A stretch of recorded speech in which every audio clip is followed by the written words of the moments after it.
Hello and welcome, as it is the 29th day of November 2017. My name is Derek, hashtag crypto trading, everything you do within your own risk, own reward.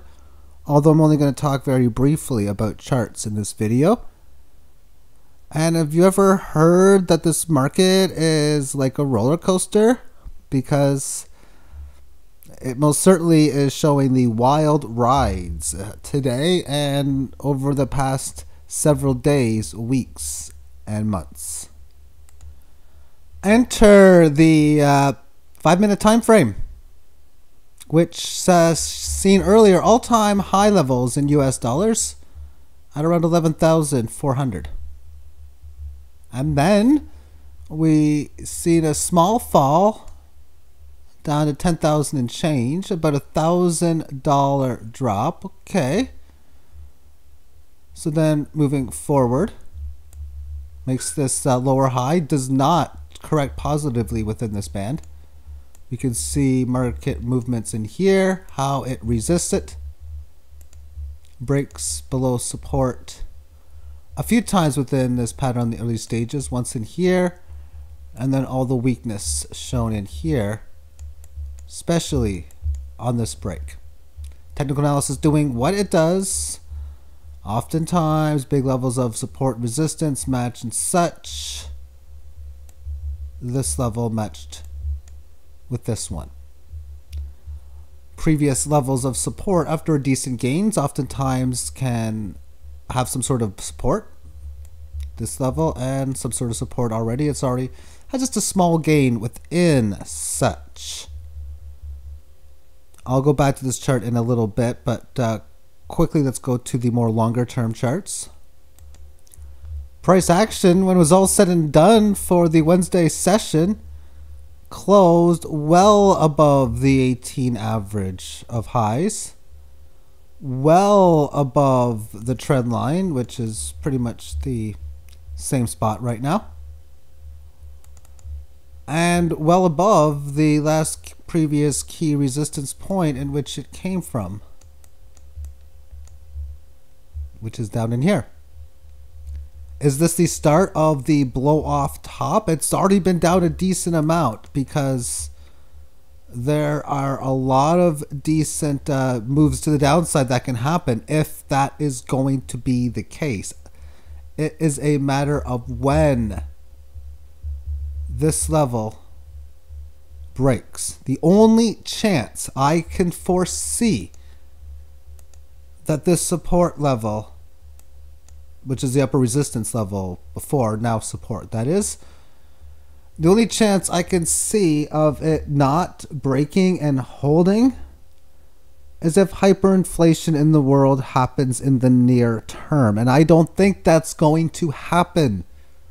Although if it does, I have silver, I have gold, I got precious metals, and I got the cryptocurrencies. But it's not likely to happen because of how high and parabolic these moves are. And there's going to be a lot of corrections needed. Let's make this even more long term. And enter the weekly chart. The 18 average of lows is just a little bit above 5,000. The last key break low, and I'm going to define a break low as in or near the 18 average of lows, was at around 3,000. That's a very large leg higher. I've talked about this before, how this was like a double shot. We were supposed to find resistance somewhere in the middle, but we didn't. Another leg higher. And then this leg higher. Very little resistance in this area. And it's had another leg higher. So basically, from the last break low, it's had another double shot. It could have a triple shot or a quad shot if it wants as well, but for now, a double shot. And a more serious correction would be at least a move to the 18 average of highs. Let me just try to find the best number I can for such. And it's in around 7,000, and it's going to be rising. But then that's the 18 average of highs. And it can easily pierce below the 18 lows as well. And if there's ever a time I would think it would do such, this might be it, where it might find the 18 average of lows on like a 10-day or a 2-week kind of time frame. The 5,000 area is by no means out of the woods, because this really was only like a meh kind of gain. As I was stating, a break above this trend line, you gotta think it's going to be at least over that 10. Like, this is a conservatively low level. So if this is it, that was the minimum I think it would have gotten within the play. It's very common within these situations to not have a break of this trend result like this, but rather have a break significantly above it, bring some wild up and down movements, a lot of nice size red and green candles that will ultimately have price action meet up again within this trading range, and oftentimes after that even have one leg lower or go sideways for a period of time and thus say goodbye to that trend line. But for now, of course, it's only a small pullback on the long-term time frame. The 20% down move is nothing more than a short-term retracement and changeover in trends. The only bear markets are those all short-term, and the only people losing position are the ones that bought at the higher prices, of course, over 10,000, which are only the recent people. That'll be it for the technical analysis within this video. Now, I'm not going to show the charts at the same point when everything was going down.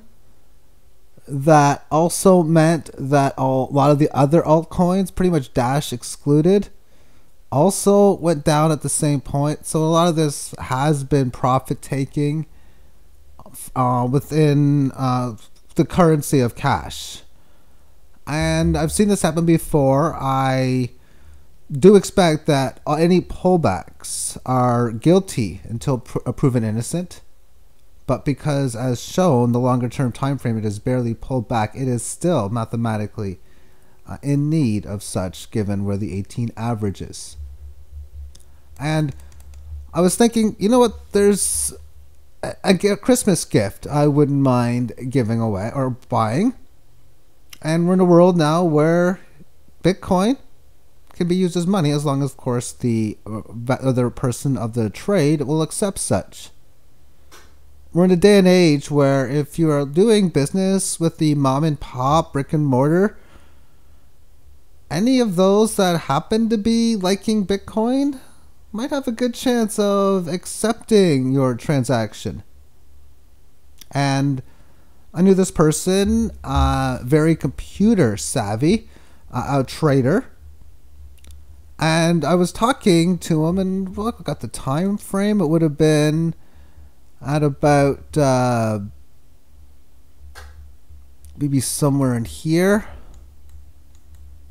shortly after I did my 2.5 minute warning video. And a lot of the stuff he was talking about, very bearish on cryptocurrencies. Sees the prices every single day. Of course, the trading is done via the stock market, old school trading.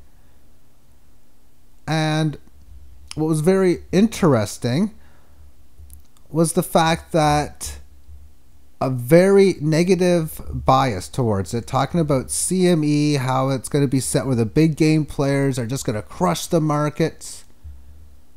And he mentioned Cliff High. That was very interesting. Probably doesn't realize I do these videos. Granted, I only get a few hundred views. And talking about the crocodile teeth, I was really amazed by that. And a lot about precious metals, because he too is big on gold and silver. But I was not able to make the purchase. So I was able to decide, let's buy it on Amazon in here. I haven't bought it yet, but I funded the Amazon account via Bitcoin. So at least I got it of a okay amount. But there are some things that are difficult to buy with Bitcoin for myself. For example, I want to get some nice furniture. However, there's some things I can only buy brick and mortar, and furniture would be one. There's no way I'm going to look on the computer and say, oh, that chair or couch or whatever looks very comfortable. And then it is just not so much. And it's going to be almost difficult to use Bitcoin for such. So there's a lot of things today that are hard to spend with Bitcoin, but so much is very, very easy. Now switching this back to a daily chart, and I have some empty data space on the right hand side that would go to the end of the year. It was a while back, definitely many $1,000s ago back, at least a few couple, three, where Cliff High was stating end of the year, around Christmas, New Year, somewhere in this time frame around here, we would see the prices come up to around here. And some might state that that was a web-bot miss. Because, again, the prediction came well below somewhere, and I don't know what time it was, but again, it was a decent gain away from 10,000. And when you're getting that level a month earlier than you state, then that would be a miss. But I don't think that's what was said, unless it would hit 10, unless it was stated 10,000 for the first time or making highs at 10,000, then yes, that would be a misstating such. But mathematically, to me, having any type of situation where, say, something like this comes in, I mean, all these things usually rally pretty quick, and we could be in this spot again, and of course, now I'm going to be talking about, oh, if we break this trend line after a failed move like this, oh, this is just going to be dynamite. That 14,000, I mean, at least for the February time frame. And of course, predictions going much further than that state that 14,000, if its resistance, would only be short-term, intermediate-term resistance, as higher prices would come forth after such. We'll see how time works out. A lot of what has been said has been accurate. But what's very interesting is, as we enter the 4th week of December, there are going to be a lot of stories that are going to be told. A lot of gifts that are going to be sent from one person to another. And I think, although there's a lot of people who are going to be still dogging cryptocurrencies, there's going to be a lot of other people that were giving it a bad name. I could do a Bon Jovi song reputation, but I'm not going to do the JSNIP 4 there. And plus, I really suck at something like where you give love, and I don't want to sing a bad name and whatever. But there's going to be a lot of the crypto haters that are going to become not crypto lovers immediately, but oh, well, maybe it's not quite so bad. The time goes by, and then they become crypto lovers. Whole bunch of people who really know nothing about it are going to learn a lot about it. And people who get cryptocurrencies for free over Christmas, aka Christmas gift, it's going to be hard to hate getting free money. And I've already planned on buying multiple Trezor wallets, not too many. I'm thinking Trezor over the Nano Ledger, but I really don't know. I've never used the Nano Ledger. But the whole point is people getting a little bit of free Litecoin, Bitcoin, and all that kind of stuff. And more people becoming into interest with it. And one of my favorite aspects, if not the favorite aspects I have as a trader, is turning Bitcoin and using it as real money / turning it into, of course, physical precious metals. As it's almost like when you're playing a video game, and this is what it is for me, and your score is doing good. And in the video game, all the elite fun things you get to buy, you buy when you're doing good at the game because you can afford them. And it's pretty much the exact same thing here. And I think we're going to be moving into 2018, 2019. A lot of people that are going to be doing a lot of similar things like myself as they use cryptocurrencies as real money.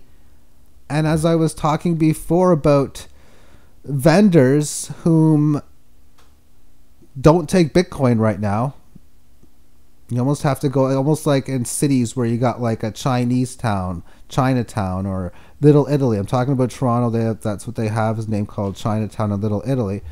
But certain merchants like that. But merchants are going to be forced into time to accepting Bitcoin if they want to get their sales.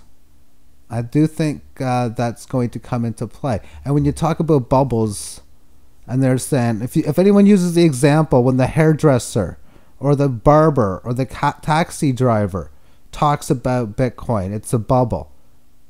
Okay, then ask that taxi driver if he'll accept payment in Bitcoin. Because if he's going to say no, and they pretty much all do, they're not really talking about it yet. At least not at the level we'd be looking for. All right then, that's it. Thank you for tuning in. Take care. Bye-bye.